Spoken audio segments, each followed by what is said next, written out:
Monday, 11 o'clock a.m. The coffee was still warm when I found the termination notice on my desk. Brady Lawson must have dropped it there while I was grabbing my second cup from the break room. No ceremony, no courtesy call, just expensive company letterhead with my name typed across the middle like a death certificate. Effective immediately. HR downstairs, 27 years. Gone in 5 words. I'm Marcus Thompson. I'm 52 years old, and I just got fired from Thunder Automotive Solutions, the company I'd given most of my adult life to. The place where I'd built something that mattered, something that kept people safe on the roads, the auto secure system, my baby, my legacy, my life's work. What Brady Lawson didn't know when he walked into my office at exactly 11 o'clock a.m. was that he'd just lit a fuse on a bomb that would explode in 96 hours and take his $420 million Stellantis merger with it.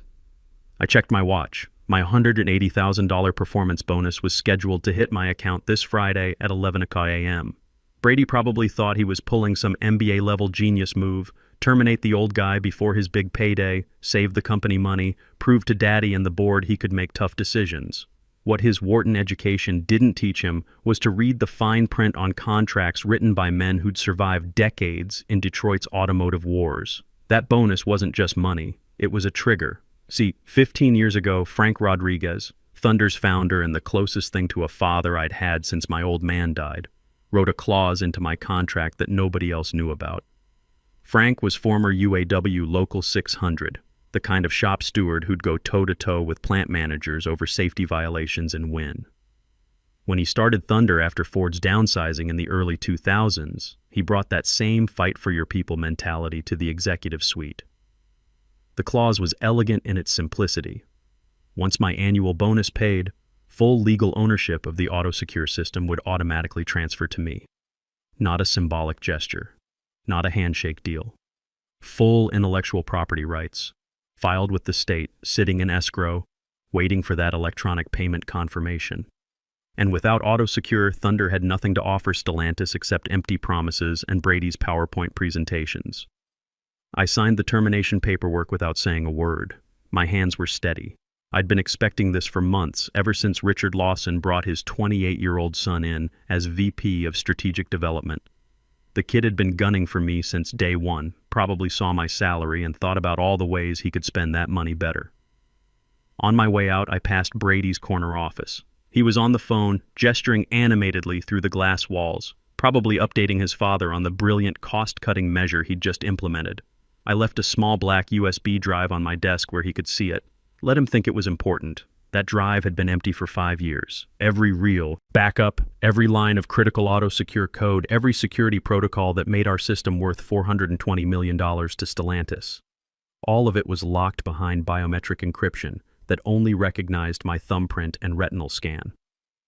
I walked through Thunder's lobby for the last time, past the wall of automotive industry awards we'd won for cybersecurity innovation, past the framed photos of Frank with 3 generations of Detroit auto executives, past the receptionist who'd been saying good morning to me for 8 years. She looked confused when I nodded goodbye. Outside in the February cold, I climbed into my F-150 and sat there for a minute, engine running, watching people walk in and out of the building where I'd spent more waking hours than in my own home. Detroit was having one of those gray winter days where the sky looks like it's pressing down on everything, the kind that makes you appreciate a warm truck cab and heated seats. In 96 hours, this would all be different. I drove home through streets I'd traveled for 27 years, past the Coney Island place where Frank and I used to grab chili dogs and argue about Lions draft picks, past the auto parts stores and repair shops that made up the ecosystem we served. These were my people. The mechanics and engineers and line workers who understood what it meant to build something with your hands and take pride in making it right. Linda was at the kitchen table when I walked in, grading geometry tests from her students at Cody High School. She looked up from a stack of papers covered in red ink and took one look at my face. Let me guess. Brady? Brady. What's his excuse this time? I handed her the termination notice. She read it twice, her jaw getting tighter each time. That little... She caught herself, glanced toward the living room where our 8-year-old granddaughter Emma was watching cartoons. That little prince thinks he can just throw away 27 years? Linda's been my wife for 26 years. She taught high school math through the auto industry's worst crashes, watched me work 16-hour days during crisis after crisis, supported every career decision even when it meant missing family dinners and weekend plans. She'd earned the right to be angry. "He thinks he's saving money," I said. "Cut me loose before my bonus pays Friday." "How much money are we talking about?" $180,000. She whistled low. "That's college tuition for Emma when she's ready." Was college tuition. Linda studied my face. After 26 years, she could read me like one of her algebra textbooks. But there's something else, isn't it? That look you get when you're 3 moves ahead in chess. I poured myself a cup of coffee from the pot she'd made, added cream the way I'd been doing every morning for 2 decades. Through the kitchen window, I could see the bird feeder Linda had hung last spring, covered in snow but still attracting the cardinals and blue jays that reminded us both why we loved this old house in Dearborn Heights. Remember Frank's retirement party? The speech he gave about protecting what we built? The one where he got emotional talking about legacy and the UAW guys who taught him to fight for working people? He didn't just mean thunder. He meant the work, the auto-secure system. He wrote a clause into my contract 15 years ago that nobody else knows about. Linda set down her red pen and gave me her full attention. This was her classroom voice, the one that meant she was about to learn something important. "What kind of clause, Marcus?" Monday, 2:30 p.m. Linda set down her coffee mug harder than necessary. "What kind of clause?" "The kind that transfers full ownership of AutoSecure to me the moment my bonus clears." She blinked. "Come again?" "Friday at 11 a.m., when that $180,000 hits my account, I become the legal owner of every line of code, every patent, every licensing agreement tied to the AutoSecure system. Not Thunder, me. And without that system, Stellantis has no reason to pay $420 million for Thunder. The merger dies." Linda leaned back in her chair, processing. Outside, I could hear Emma laughing at whatever cartoon was on, the sound echoing off our kitchen walls the same way Michael and Sarah's laughter had 15 years ago when they were little. "Marcus, that's..." She paused. "That's Frank's entire legacy you're talking about." Frank knew exactly what he was doing. We were at Buddy's Pizza on 8 Mile after pulling an all-nighter fixing a security breach for Ford. This was 2009, right after the bailout, when nobody knew if the auto industry would survive. Frank looked exhausted, older than his 58 years. I could still picture him across that red vinyl booth, sleeves rolled up, tiger's cap askew, talking between bites of Detroit-style pizza about the future of automotive cybersecurity. He said something I'll never forget. "Marcus, I've seen too many good companies get gutted by people who don't understand what makes them valuable. Look what happened to Visteon, to Delphi. When I'm gone, I want to make sure the work we're doing can't be destroyed by some MBA who thinks everything's just numbers on a spreadsheet." "So he wrote you into the contract as a failsafe." "Exactly. The transfer agreement's been sitting in escrow for 15 years, waiting for the right trigger. Frank figured if anyone ever tried to push me out before I was ready to retire, they'd learn real quick why that was a mistake." Linda shook her head slowly. "Brady has no idea what he just did. None. And in about 6 hours, when Stellantis starts asking questions about key personnel continuity, he's going to find out the hard way." I went upstairs to my home office and powered up my workstation. The familiar hum of the servers I'd built over the years filled the room like a mechanical heartbeat. On the main screen, I pulled up a countdown timer and set it for Friday, 11 a.m. Red numbers appeared. 95 hours, 28 minutes, 14 seconds. Then I did something I'd been preparing for since the day Frank explained the clause to me. I opened a secure partition on my system and accessed the automated protocols I'd built years ago. Insurance, Frank had called it.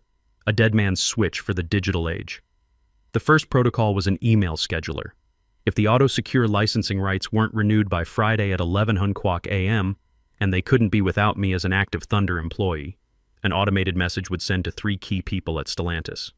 Catherine Walsh, their lead counsel, Thomas Mitchell, CEO of Stellantis North America, and David Park, their chief technology officer who'd personally approved the AutoSecure integration. The message was simple and professional. As of Friday, February 16th at 11 a.m., Thunder Automotive Solutions no longer holds valid licensing rights to the AutoSecure protocol central to the Stellantis merger integration. Please review Section 12 of the merger agreement regarding key personnel continuity requirements. Section 12. The clause that listed 3 Thunder employees as essential personnel whose departure before merger completion would trigger renegotiation rights for Stellantis. My name was first on that list. Brady had signed the merger agreement 8 months ago in a ceremonial press conference at the Marriott Renaissance Center, probably never reading past the executive summary. The second protocol was more subtle.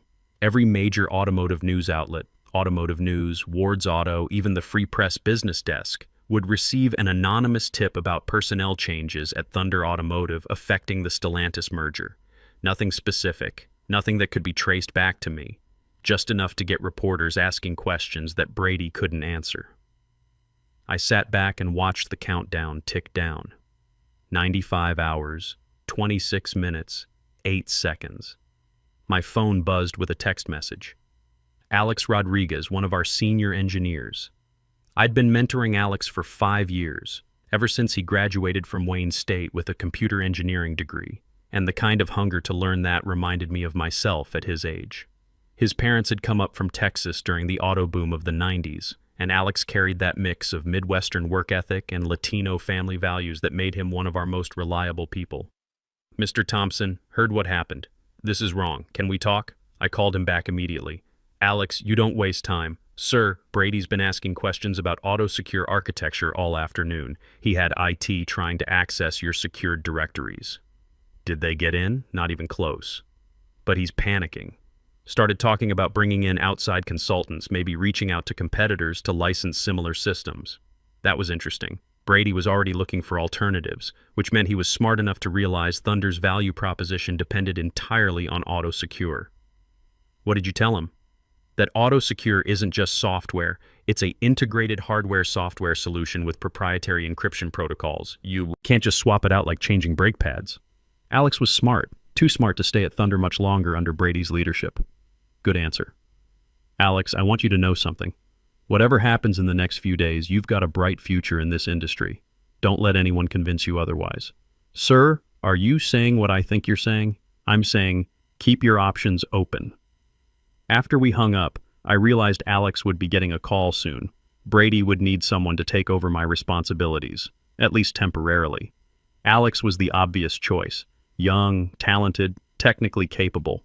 Brady would probably offer him a promotion, maybe even my old title. I hoped Alex was smart enough to ask the right questions before accepting. Tuesday, 6:15 a.m. I woke up before my alarm, the way I'd been doing for 27 years. Old habits from the Navy die hard. Linda was still asleep, so I went downstairs quietly and made coffee. The house felt different somehow. Lighter, maybe. Or maybe that was just me. Outside our kitchen window, I could see Mrs. Kowalski across the street scraping ice off her Buick's windshield. She'd been our neighbor for 12 years, a retired Ford secretary who still drove to Mass every morning at St. Alphonsus. Normal people doing normal things while my professional world was about to implode. My phone had 2 missed calls from unknown numbers and 3 unread emails. I deleted the voicemails without listening. The emails were from reporters, Detroit Free Press, Crane's Detroit Business, and someone from Reuters who'd somehow gotten my personal address. The countdown on my computer read 76 hours, 45 minutes, 22 seconds. I was halfway through my first cup of Folgers. Linda bought it because it reminded her of her dad, and I'd grown to love it, when my email chimed. A message from Rebecca Martinez at Automotive News. The subject line read, Thunder Automotive Personnel Changes. Request for comment. Rebecca's email was professional but direct. Mr. Thompson, I've received information suggesting recent personnel changes at Thunder Automotive related to the pending Stellantis merger. Industry sources indicate these changes may affect technical integration timelines.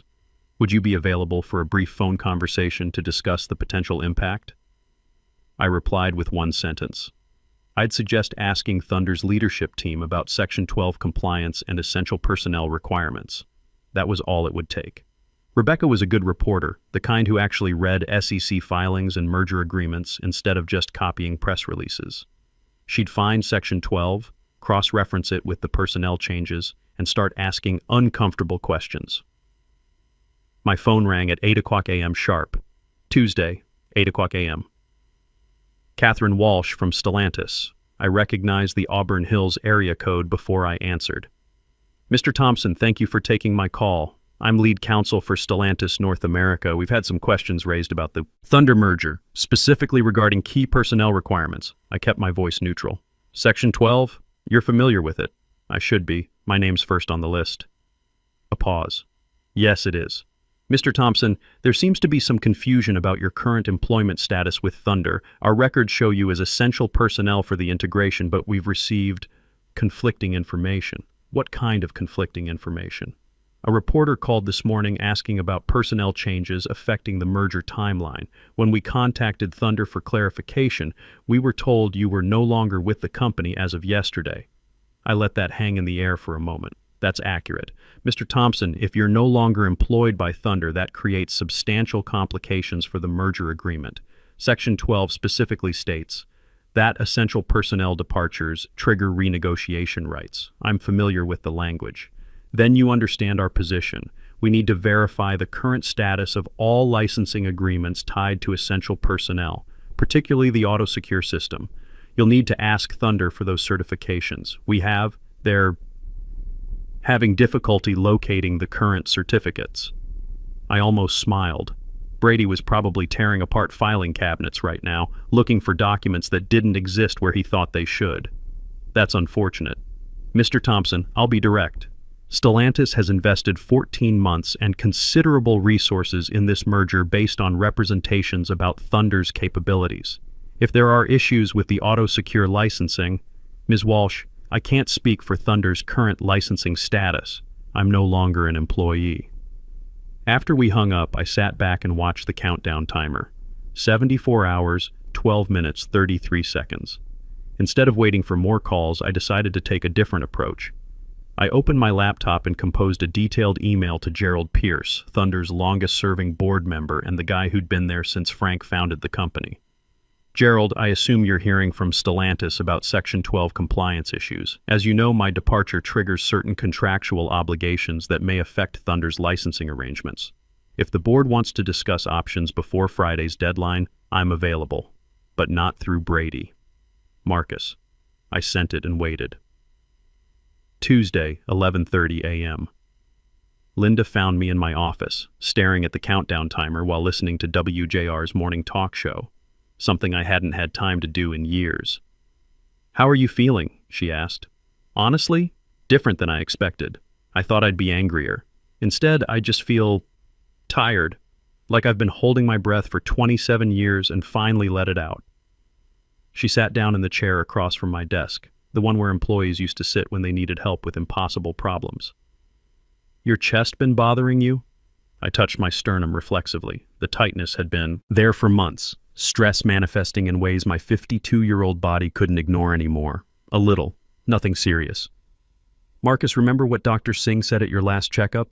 The prediabetes, the blood pressure? He said you needed to reduce stress before it becomes something worse." "I remember. Do you?"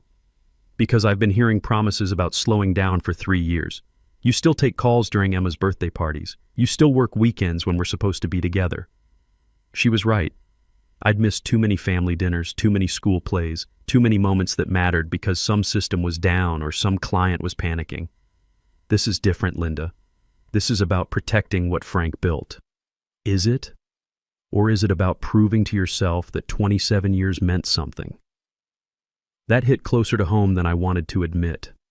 Part of me, maybe a big part, needed to see Brady fail, needed him to understand the magnitude of what he'd thrown away with his casual cruelty. Maybe both. Then finish it.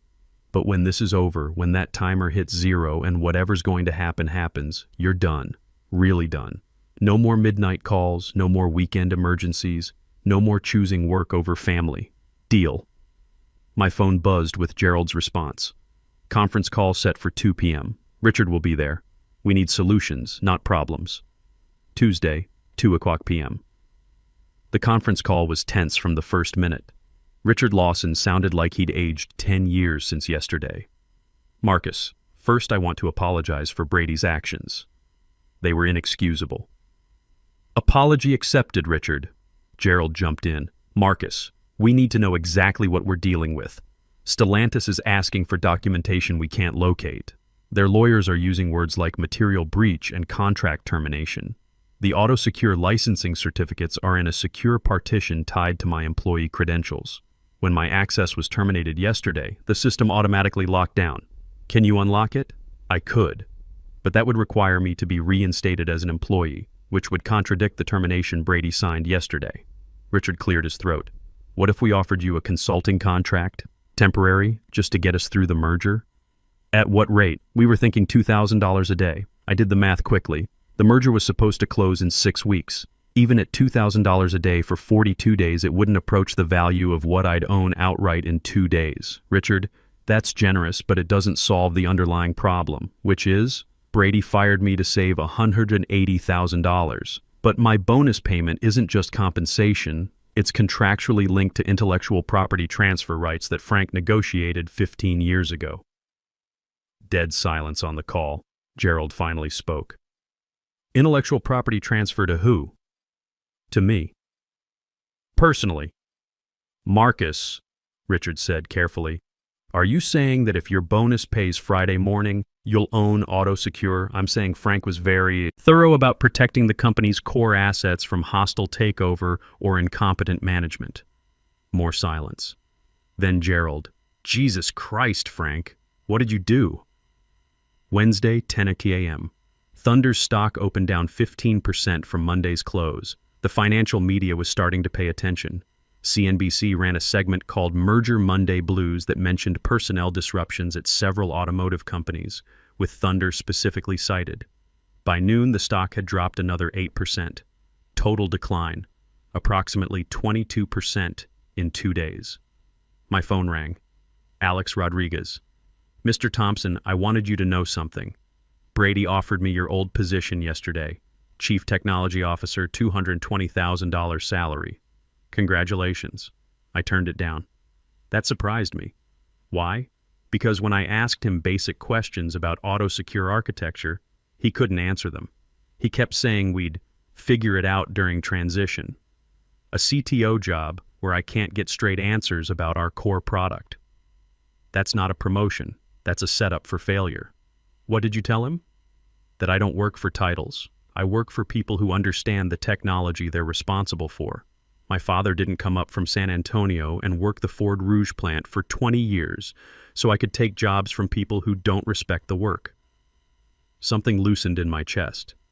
Alex understood what this was really about. Respect for the craft, for the knowledge, for the years it takes to build something meaningful. Alex, that was the right call. Sir, can I ask you something? Ask away. Is Thunder going to survive this merger? I looked at the countdown timer. 46 hours, 18 minutes, 3 seconds.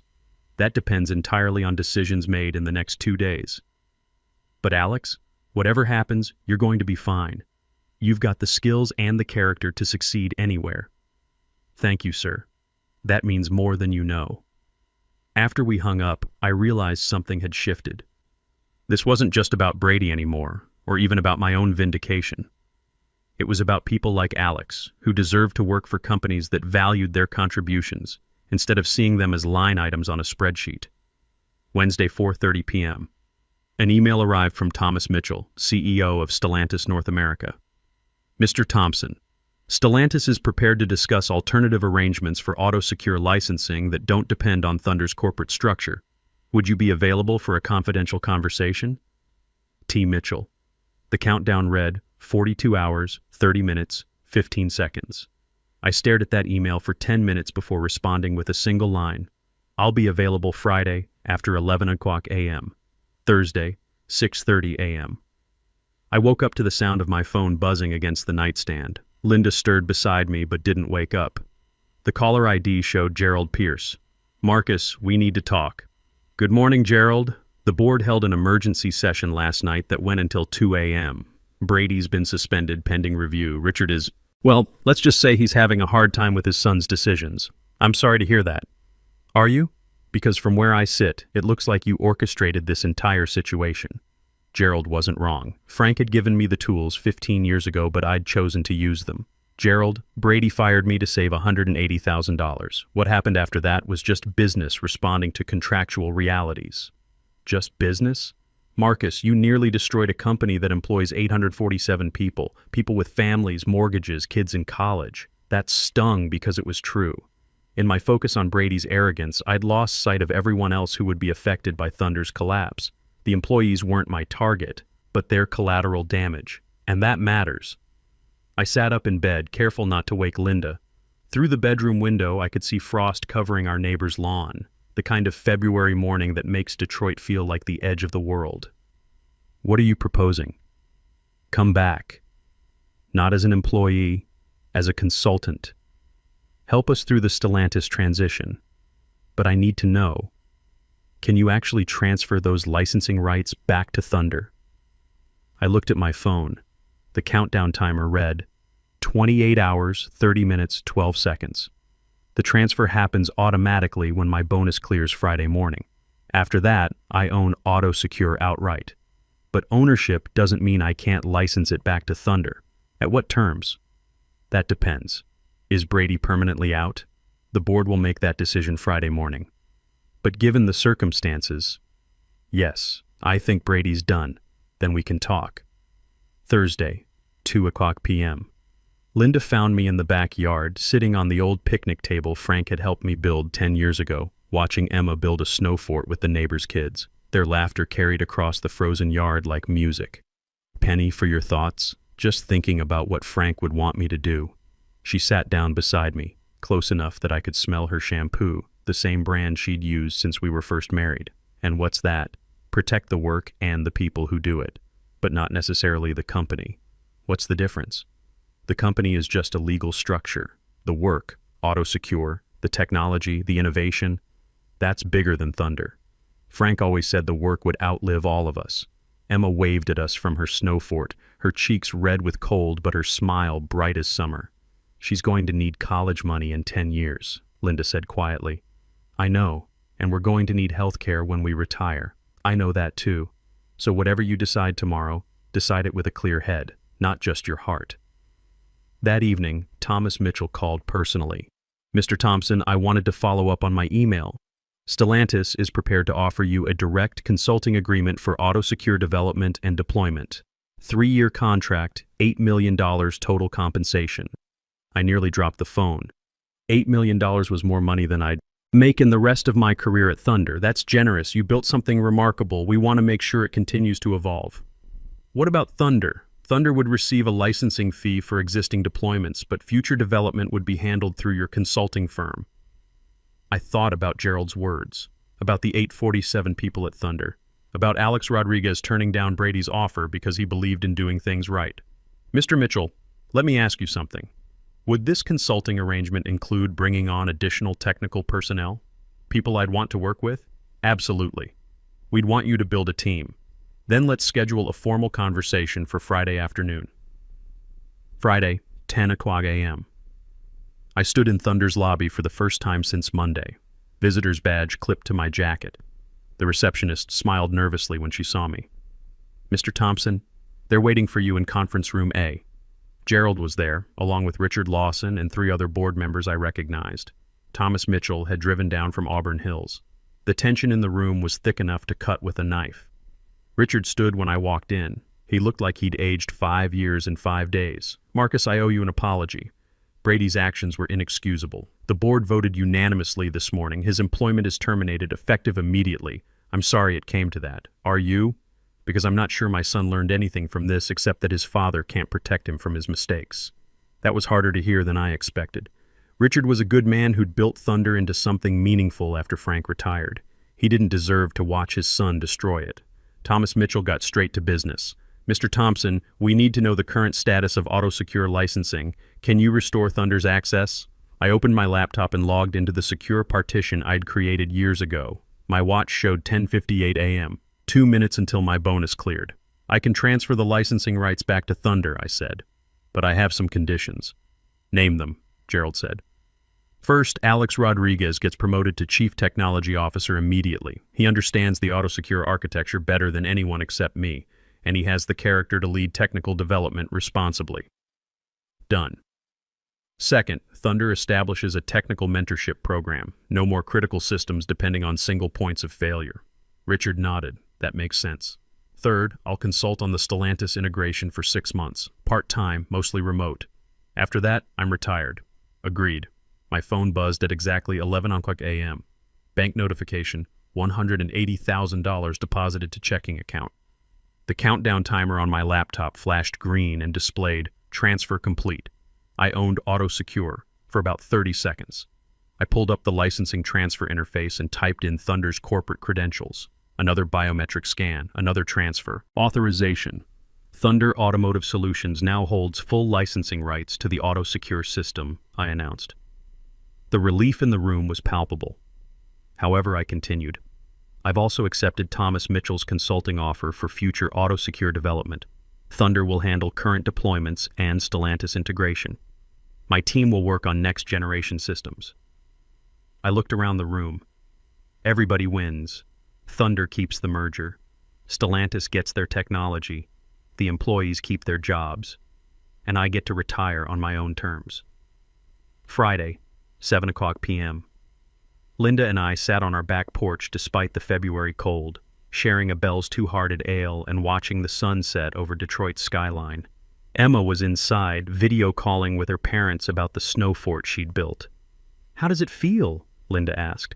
"Different than I expected. I thought I'd feel more vindicated. Instead, I just feel relieved." "Good relieved or bad relieved?" "Good relieved. Like I finally put down something heavy I'd been carrying for years. My phone had been quiet all afternoon. No crisis calls, no emergency meetings, no systems failures requiring immediate attention.